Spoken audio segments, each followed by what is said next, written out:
Hello everyone, I'm your host Dennis Marrero, and I want to welcome you all to the first episode of 2017. We're only a couple weeks into the year, and we already have a lot to talk about. Donald J. Trump won the general election and was sworn into office last week. The Republican-controlled Congress and House and Senate wasted no time in attempting to dismantle the Congressional Ethics Office, and throughout the country, many marched for women and equal rights. So stay tuned. All that and more, On Point with Politics starts now. Hello and welcome back to the first segment of On Point with Politics. I'm your host, Dennis Marrero.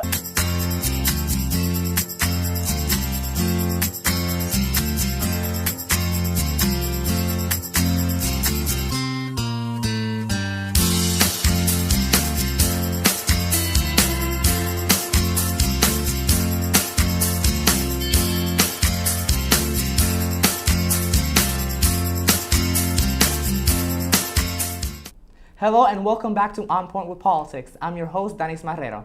So Donald J. Trump was inaugurated into office last Friday, January 20th. However, his full cabinet has yet to be confirmed. The Democratic opposition within Congress has been thoroughly questioning the appointees, but none have been questioned as harshly and given as much attention as Donald Trump's pick for Secretary of Education, Betsy DeVos. Betsy DeVos is a businesswoman, philanthropist, and so-called educational activist. However, she lacks the experience necessary to handle such an immense program, and this lack of experience is revealed when Massachusetts Senator Elizabeth Warren, along with Vermont Senator Bernie Sanders, and the other Democratic members asked their questions to the appointee.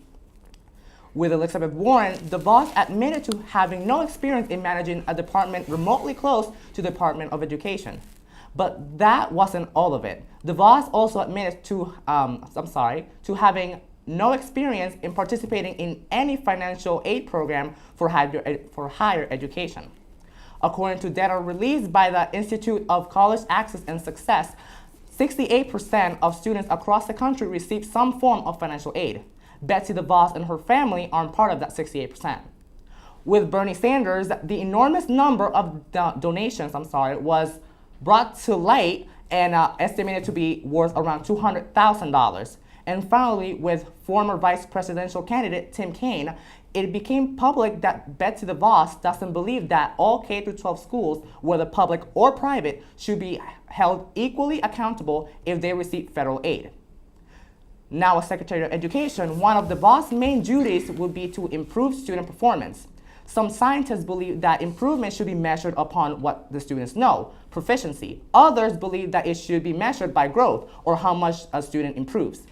When Senator Al Franken of Minnesota asked DeVos of how improvement should be measured, Betsy DeVos didn't know how to answer. Let's take a look. I would like your views on the relative advantage of doing assessments and using them to measure proficiency or to measure growth. If I'm understanding your question correctly around proficiency, I would also correlate it to competency and mastery, so that each student is measured according to the advancement that they're making in each subject area. Well, that's growth.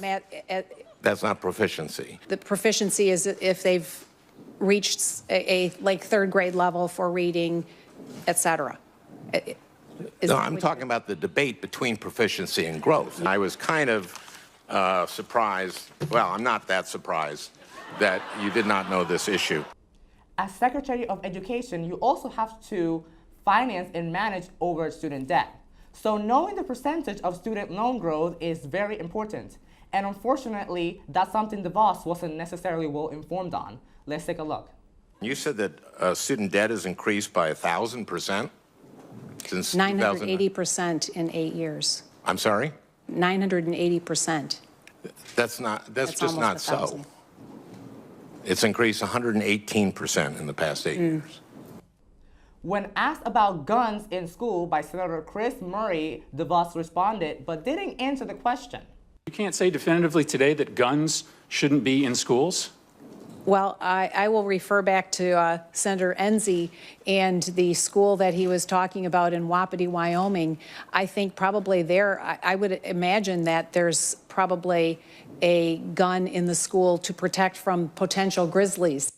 So here we stand with someone who's proven herself to be unqualified. However, she will most likely get confirmed. At least the bright side of all this, once again, this election has proven to us that it doesn't matter where you come from or how educated or informed you are, or in this case, uninformed, you can be whatever you want to be. Well, that is it for my piece of sanity. Now we're joined by fellow Point Park student and political activist, Ian Brady. Hello, Ian, how are you? I'm great, how are you? I'm doing great. Now, Betsy DeVos, what do you think about this appointee? All right, so where do I even begin? I'm going to start with a quick story about going home after the election. So I'm from Erie, PA, and there's a lot of union action going on in Erie, PA, and my teachers at my old high school, I graduated from a very small high school, were very, very progressive in nature. They wouldn't be unprofessional. They wouldn't necessarily come right out and say what they felt, but I remember going back to school and talking to these teachers about the election, because now that I'm not a student, I was able to do that, and they were so terrified. They're like, I don't know where our school is going to be in 4 years. I don't know where I'm going to be, I being the teacher, in 4 years. And it's crazy to think that one person with such little qualification can have so much influence. And so I think what's most terrifying for me is the fact that America in 4 years, as far as I can tell at this point, is going to be massively less educated. And that's horrifying. And I think, unfortunately, to garner support for the Republican Party, in particular this administration, you need people that aren't educated. I don't know if that necessarily is exactly what was going on in his mind. I think he likes what she has to say. She's a rich woman who's going to benefit rich people. She's going to do her best to wage a war on public education and maintain education for only the richest and whitest people. And that's horrible. And I think that's exactly what he wants. I think he wants education to be something that is a privilege and not a right. And that, to me, is horrifying. But I don't know if it had to do with, I mean, obviously, her financial support, I think, took part in her position. But I think her activism when it came to education, or lack thereof, was probably what won her seat. Now, you probably already stated this, but what do you think, even if maybe, as you said, she will she's a rich woman who will help rich people. Mm-hmm. Do you believe that Betsy DeVos will do anything for the college students? Oh, I think she'll wreck us. Not that I would consider myself poor, but there are people that just cannot afford to go to college, and so it's not something they're going to think about. And I think, and this is horrible of me to assume of this woman, but I think what her goal is to make sure that people that currently have less of an opportunity to get out of their, poverty-stricken neighborhood will stay there. And I really think, I mean, that's an unfortunate reality of the GOP, is they preach this whole thing where you're upward bound if you're poor. You can do this. You can get out. But they lend no opportunities. The words don't really match actions. Right. Yeah, who and does the only not know. I'm, She actually, I'm sorry for cutting you off, but in you're the good. video that they saw was, she believed that the amount of student loans had grown in 980% in the past 8 years, when in fact it was only 125, around that ballpark. Also the fact that she was very misinformed from that. And also, as you said before, she has never attended a public school, K to 12, or taken out a student loan whatsoever, because at all. And I think it's disgusting that it's like this is one of the only women on his cabinet, in his cabinet. The other one will be I forgot her last name, but her name's first name's Nikki. She will be the UN ambassador. Okay, well, I'll have to look into her. But that's all we have for Betsy DeVos. I want to thank you for being here. Thank you for coming on the show. Of course.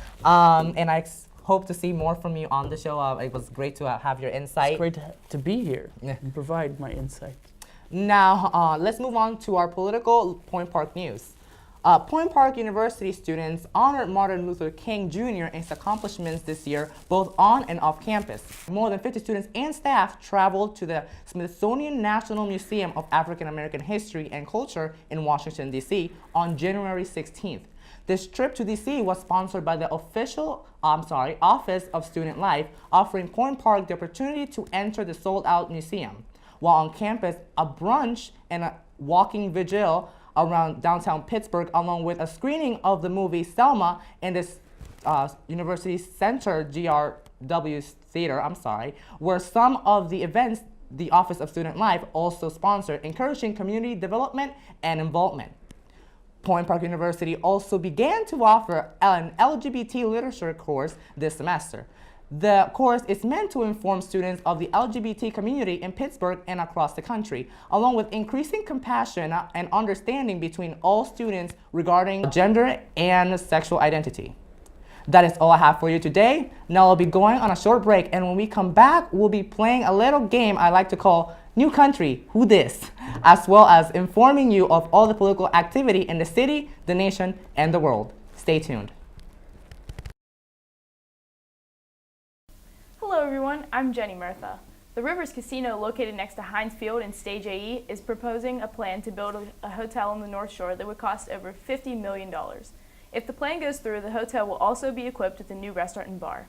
In other news, many Pittsburghers made the trip to D.C. to watch President Trump's inauguration this past weekend, including Pittsburgh native Jackie Ivanko, the runner-up on the 5th season of America's Got Talent. The young singer performed the national anthem and was one of the many performers at the inauguration, which also included the performance of the local high school Franklin Regional's marching band. And finally, over 25,000 people marched in Pittsburgh's Sisters Women's March, fighting for equality and respect from Donald Trump this past weekend. It was a peaceful protest and no arrests were made. The police even tweeted about receiving many handshakes and thank yous from the protesters. Now let's check up with Alex to see what's going on politically around the state of Pennsylvania. Hello, I'm Alex Garbini, and after taking office on January 17th, the newly seated treasurer, Joe Torsella, announced he is reducing the number of state-owned vehicles assigned to each Treasury staff from 21 to 10 vehicles, which in return saves taxpayers thousands of dollars annually. His effective immediate policy requires a stricter process to acquire a vehicle for official use. This policy is in place to eliminate the misuse or abuse of the taxpayers' dollars.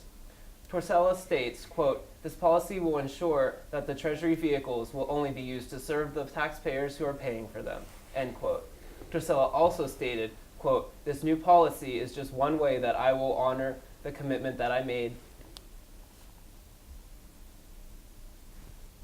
at my swearing in, and remember that every dollar of the Commonwealth spends comes from the hardworking Pennsylvanian taxpayers," end quote.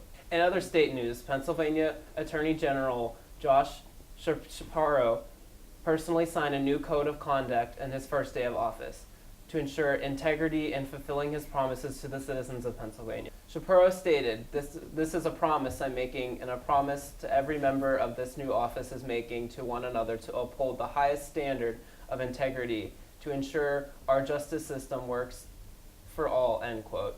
The new code of conduct calls for every member of office to carry out his or her duties without discrimination or insensitivity to race, color, religion, sex, gender identity, sexual orientation, pregnancy, national origin, age, disability, or generic information.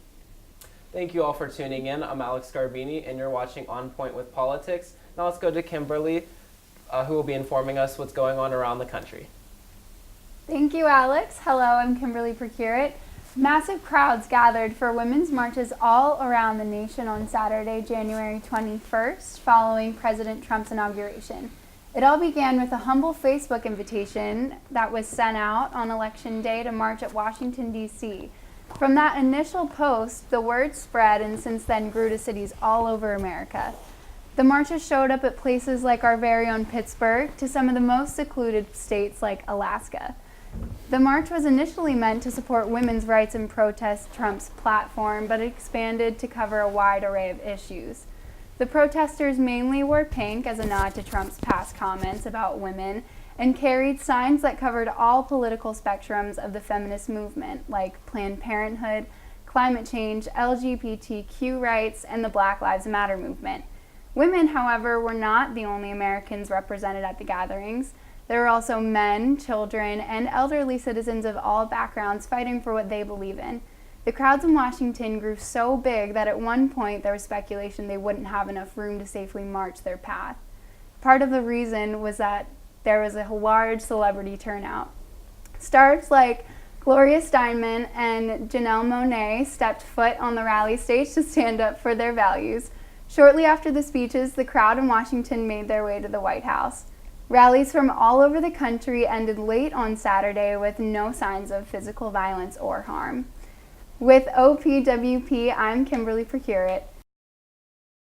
Now, to discuss the nationwide protest, I'm joined by my fellow On Point with Politics reporters, Ian Brady. And all right, guys, so what did you think of the fact that these marches happened in multiple parts of the country, including Pittsburgh and other parts of Pennsylvania?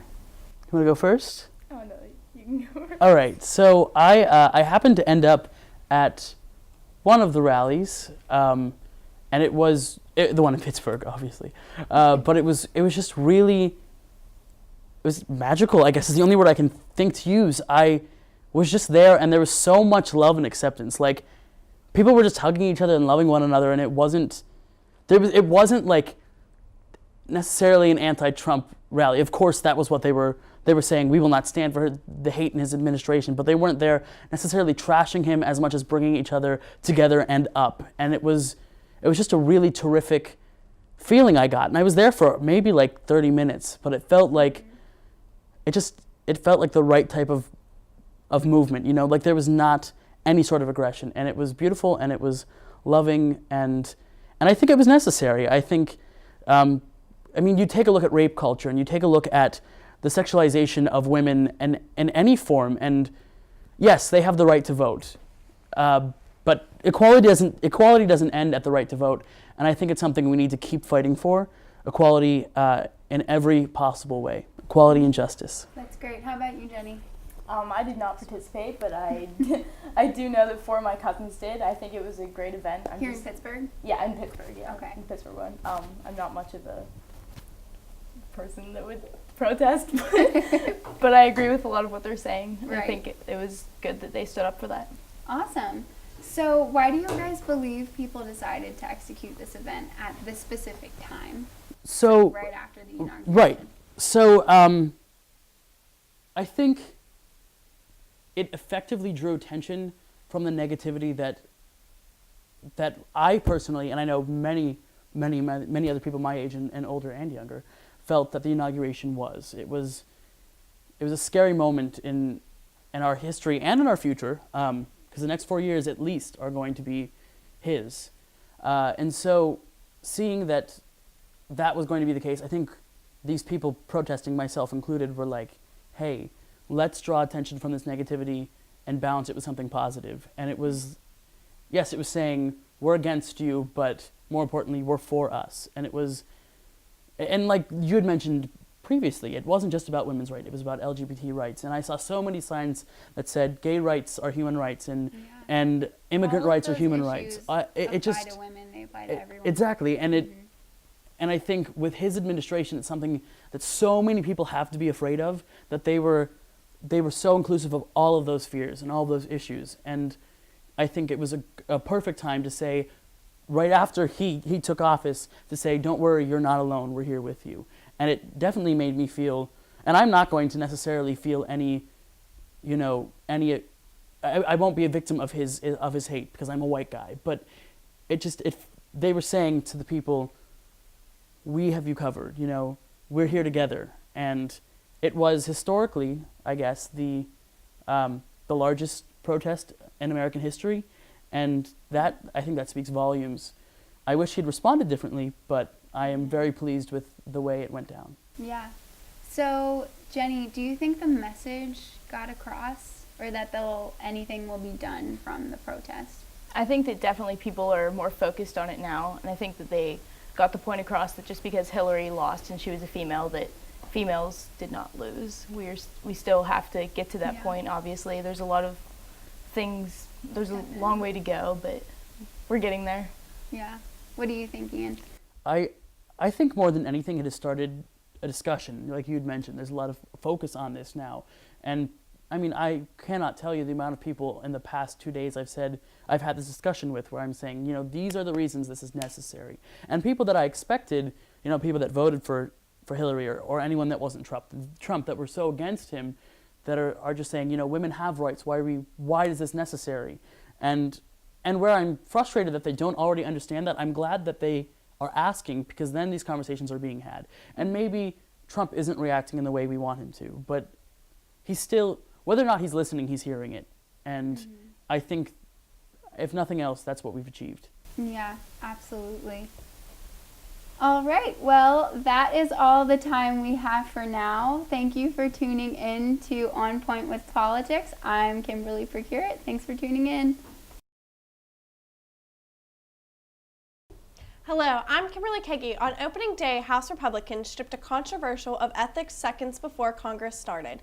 Republicans took the first step in the drive to repeal and replace Obamacare. Senators Bob Corker, Republican of Tennessee, and Rob Portman, Republican of Ohio, withdrew an amendment to the budget package to type the brakes on the repeal and replace. They hope to delay any budget reconciliation package until March 3rd, rather than a prospective deadline of January 27th. The Senate Finance Committee is charged with holding the confirmation hearing for Price. Price won't be confirmed until mid to late February. The Senate is scheduled to take its first major recess of the year, February 19th. In other news, Nikki Haley, President-elect Donald Trump's pick for ambassador to the United Nations, repudiated the idea of a registry for Muslim immigrants or Muslim Americans during her confirmation hearing on Wednesday. When asked about Trump's openness to the idea of registry, during a rapid-fire round questions, Haley suggested the idea from early on in the presidential campaign that Trump no longer supports. Haley's direct repudiation of the registry stands in contrast from the last week's confirmation, hearing the Secretary of State nominee, Republican Tillerson. While Tillerson ruled out a blanket ban on Muslim immigration to America, he said he would need more information before deciding whether to support a registry of Muslims. With On Point with Politics, I'm Kimberly Kege, and now let's see what's going on politically around the world with Andrew Seacrest. Thanks, Kimberly. Hello, I'm Andrew Seacrest, and you're watching On Point with Politics. Even though Donald Trump has only been the president of the United States for a couple of days, he's made an impact across the world. President Trump threatens to pressure American companies to move factories out of Mexico, has concluded to the imposing of tariffs on Mexican products, along with the renegation of the terms of the North Atlantic Free Trade Agreement. These factors have plunged the peso down to an all-time low against the dollar. The two major manufacturers have abandoned Mexico expansion plans, and President Trump has threatened General Motors and BMW with a border tax on the vehicles built there. And earlier this month, a bill was introduced into Congress by Republican Mike Rogers to remove the United States' participation in the United Nations. The bill would repeal the United Nations Participation Act of 1945 and calls for President to terminate U.S. membership in the United Nations. The bill would also prohibit the authorization of funds for the U.S. contribution to the UN, the approval of funds for any U.S. contribution to any UN, military or peacekeeping operation funds to support the participation of U.S. armed forces as part of any UN military or peacekeeping operations, U.S. armed forces from serving under UN command, and diplomatic immunity for UN officers or employers. As of right now, this bill is still being revised, and we will keep you informed on further development. With On Point with Politics, I'm Andrew Seacrest. Yes, the little game, I like to call it New Country, Who This? So why? Because as we all know, President Donald Trump has just been inaugurated, and these are going to be a couple of faces that may be familiar to some of you, may not be. And I just want to show the viewers the first picture. This is going to be the first picture, and I want you guys to have each one. Thank you. So you can analyze who this person is going to be. And I'm going to ask you, I'm going to give you options, 4 options, and you're going to have to see, if you get it right or wrong. And then whoever has the most points wins at the end. So from the first picture, you guys will see, who is this person? Is it 1, Donald Trump? Is it 2, Barack Obama? Is it 3, Muhammad Ali? Or is it 4, Usain Bolt? What do you guys think? This is former President, yes, Barack Obama. You? Barack Obama. Barack Obama. Yay, y'all got it right. That's the. See, that was an easy one. I had to restart. Yay. This is the next picture. He might be familiar with some of you. I He know who might this not is. be. Ah, Oh, you know who this I is? do. Let's find out. So, Wait, I don't even need the. I don't even need is it. this person 1, Ben Carson, 2, Bernie Sanders, 3, SpongeBob SquarePants, or 4, Will Ferrell? Oh, Farrell. Let's put on the Farrell. I'm sorry, Will Ferrell. This is not Will Ferrell. However, this is Ben Carson, Republican nominee. Well, former Republican Former. nominee. Oh yeah. Well, And now can run again. And now he is the appointee to be the Yeah. Is it Speaker? no, it's urban development. Okay. Yeah, housing and urban development. HUD, the hood. Okay. You know, it's like yeah. So, what about you, Andrew? What do you think it is? I was thinking this was actually SpongeBob SquarePants, but it kind of resembles Ben Carson as well. I agree with Ben Carson. Okay, so all 3 of you are 2 for 2. So, our next nominee is going to be a younger lady. Let's see. Just show the viewers who are we looking at. This is Betsy. Oh, sorry. Okay, so hey, maybe you got it right. It says 1, Hillary Clinton, 2, Betsy DeVos, 3, Liz Hunter, or 4, Jenny Murtha. Oh. Who is the candidate? The nominee, the appointee. Who is this person? Betsy DeVos. Betsy DeVos. Betsy DeVos. Which And all 3 of Jenny you are Murtha's 3 mom. for 3. Looks like Jenny Jenny a little Murtha. bit. Jenny Murtha 2.0. So we got 2 more left. Okay. This one might be a familiar face, may not be, depends, as I was saying. So this is the next individual. That's the tour. Now, is this 1, Bernie Sanders, 2, Santa Claus, 3, Ted Cruz, or 4, Donald Trump? And no, the candidate that should have won the election is not an option. This is Bernie Sanders. That's Bernie Sanders. What do you this think? is every college student's favorite old nominee, Bernie Sanders. Bernie Sanders. And Santa. all of you guys are 4x4. Now this is the last one. The last Okay. one we're gonna have for Okay. tonight. I think I can do it. And some of you guys might know who this person is. We'll see if they know who this person is. Oh, they see this. Yep. Here you go. Here you go. Pass it over. Now, for the last one, if all of you guys are tied 4x4, if someone of you, one gets this one and the other guy, the person wins. So is this 1, a Cheeto? Is this 2, a Dorito? Is this 3, Donald Trump? Or is this 4, Ted Cruz? This is Donald J. Trump. I was gonna go with Cheeto, but you can't be a citizen if you're a Cheeto, so I'm gonna go Donald Trump. Donald Trump.